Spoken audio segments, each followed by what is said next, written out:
Wander lieb ich für mein Leben, lebe eben wie ich kann. Wollt ich mir doch Mühe geben, passt es mir doch gar nicht an.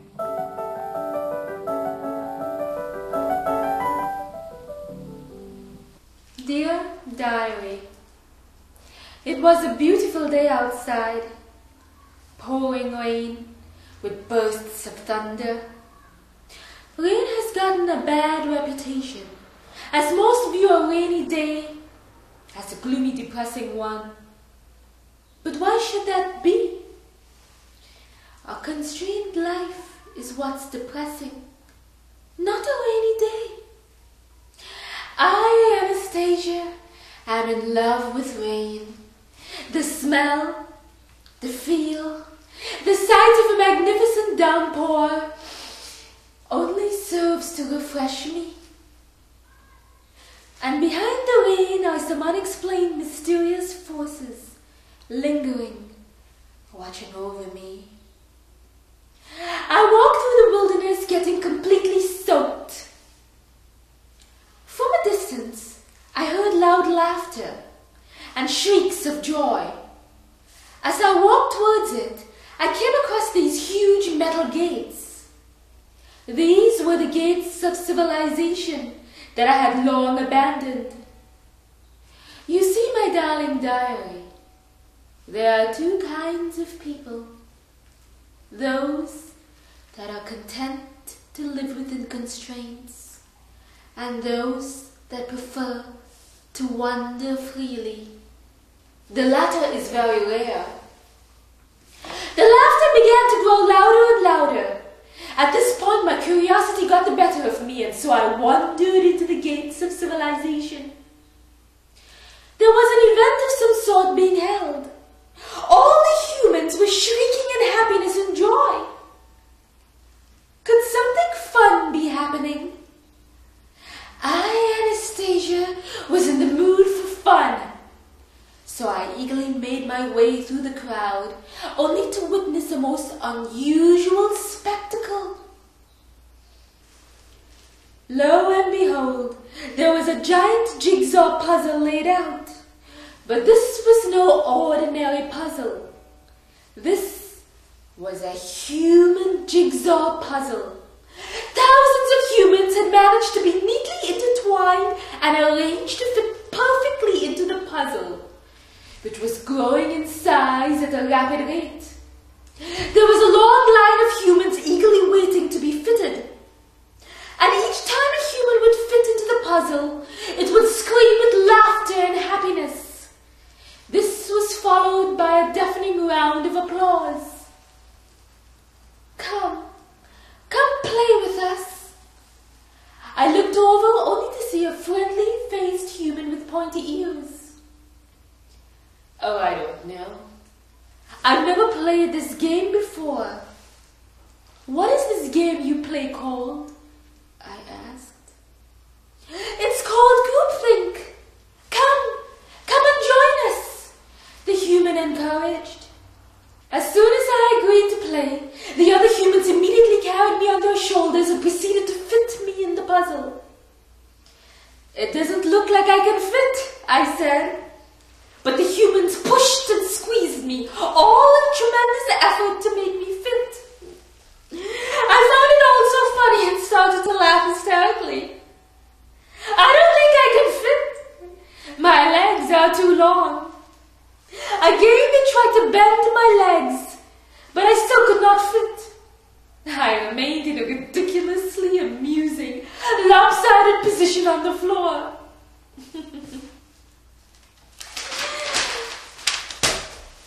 I just can't fit. I can't. Maybe if you cut my legs off, I can fit perfectly into the puzzle. I chuckled. There was now absolute silence, and I was the only one laughing. If that's the case, then we shall cut her legs off so then she can fit, shouted a human. I was stunned. Was this a joke? I was immediately carried by several humans who locked me in a white room. The surgeon will be with you shortly, said one of the humans. I was stunned, and my heart stopped beating. After the operation, you will fit. In a few hours from now, you will find true happiness, said the human as it bolted the door. I broke out into a cold sweat. In a few hours, my legs will be amputated. I've got to get out. Get out of here. Let me out of here. Let me out.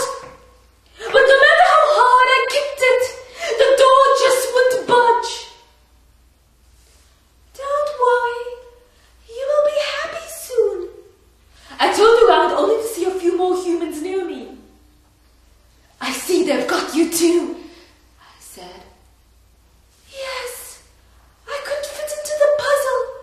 You see, my ears are too pointy, said the human. This was the friendly-faced human that had encouraged me to play groupthink, the game. My eyes are too big, said another. My neck is too fat, shouted another. But that's why we are here. The surgeon will fix us, said the fat-necked human.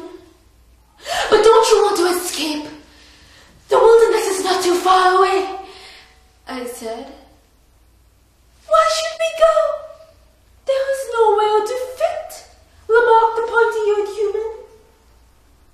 But that's the beauty of the wilderness. You can be who you are. But we don't know who we are, shrieked the big-eyed human. Then use your freedom to discover yourself, I shouted.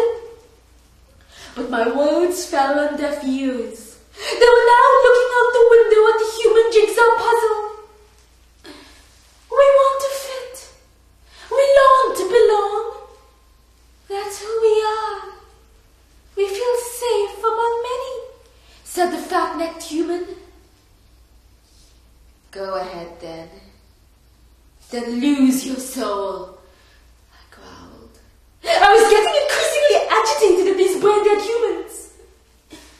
You don't understand us. You don't know what it's like to be lonely, said the big-eyed human. Look how happy the ones who fit are, remarked the pointy-eared human.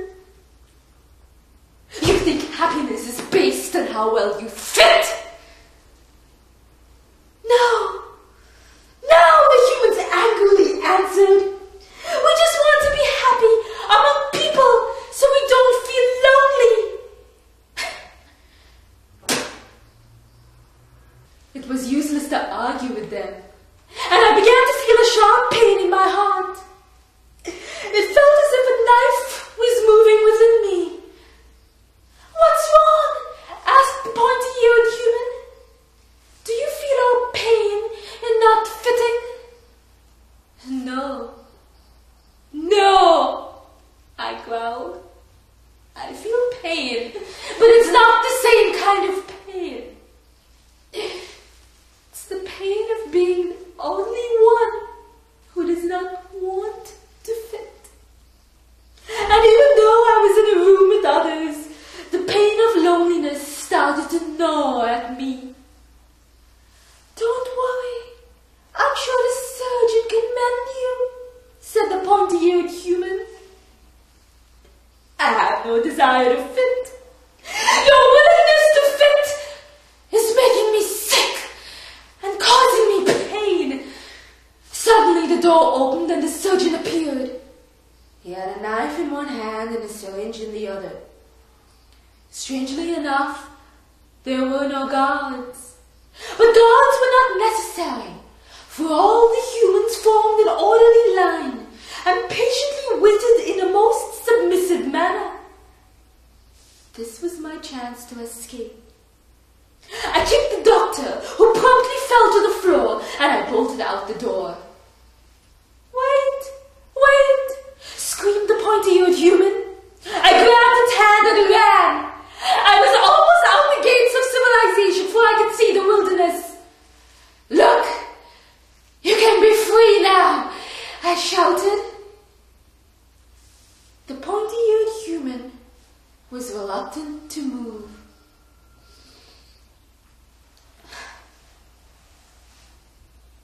I thought you were going to help me fit.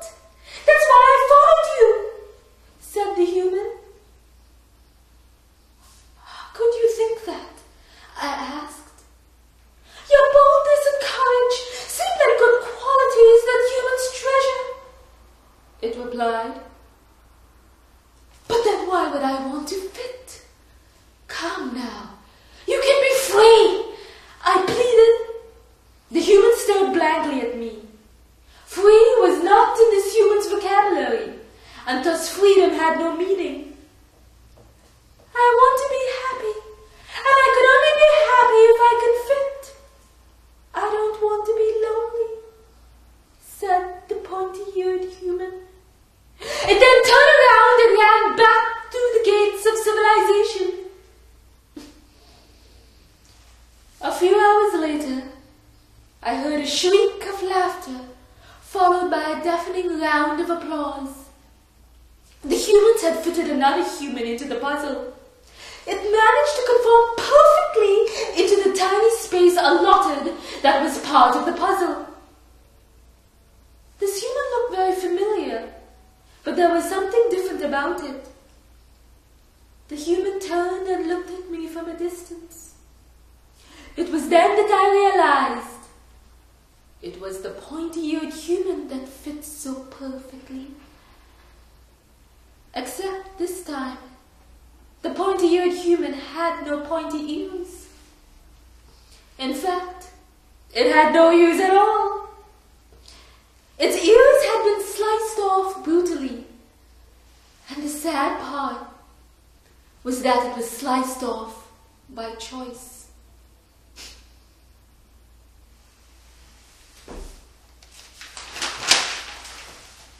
The human then let out a shriek of laughter. Is this real laughter? Could this human be experiencing true happiness? Who am I to argue with this? It then turned and stared at me again. Then I saw a tiny tear in its feeble eye. I was the only one who noticed this. The human jigsaw puzzle was getting bigger and bigger and continued to grow at a rapid rate. The price to fit is a high one indeed. And if they didn't fit initially, they went to great lengths to ensure that they did fit. And fit they did, for many humans were missing legs, arms, eyes, and even fingers. I then heard a deafening applause, followed by a low, droning sound. It was as if the giant human jigsaw puzzle was thinking as one. Oh, but of course, this was the game of groupthink.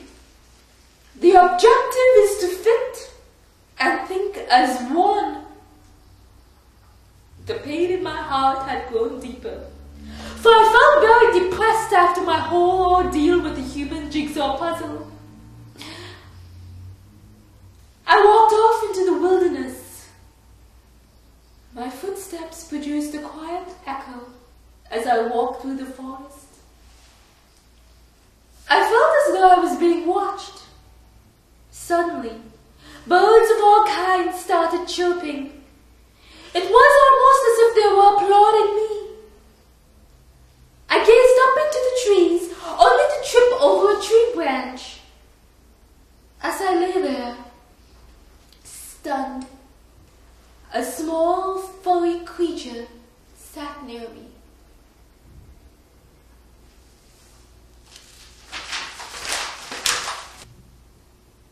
The pain I was feeling was slowly fading.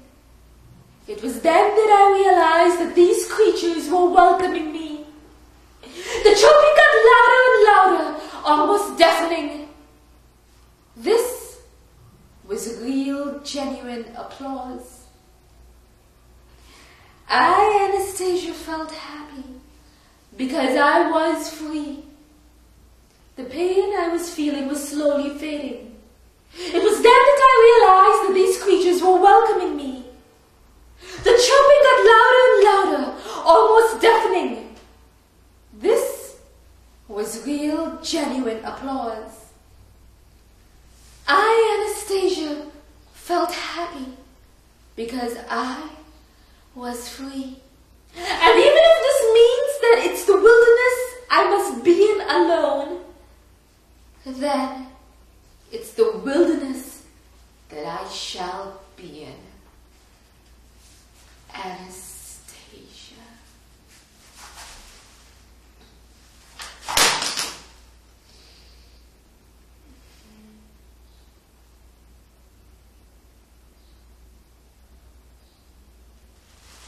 Außen in die Seiten reiß ich, weiß nicht, wo ich abends ruh.